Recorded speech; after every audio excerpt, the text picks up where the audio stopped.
करसा अवधि नाच गीत नाच के दिन जा रहे हैं। किस दीदी बहुत कोने चली गई देखा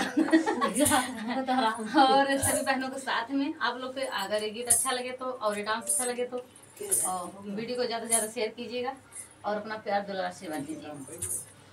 पिया बाटा बखरिया या लग रहा बैना, पिया बाटा बखरिया या लग रहा बैना, या लग रहा बैना हो, या लग रहा बैना हो, या लग रहा बैना, पिया बाटा बखरिया या लग रहा बैना, पिया बाटा बखरिया या लग रहा बैना।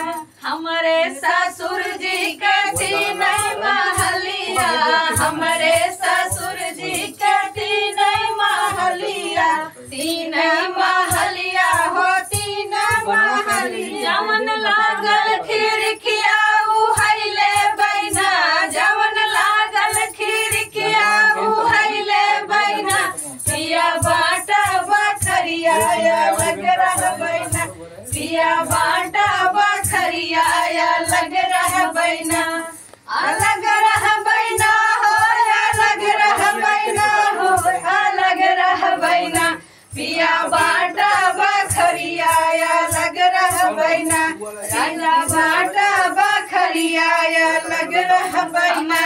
ससुर जी के तीन बेटौआ, हमारे ससुर जी के तीन बेटौआ, तीन बेटौआ हो तीन बेटौआ, तीन बेटौआ हो तीन।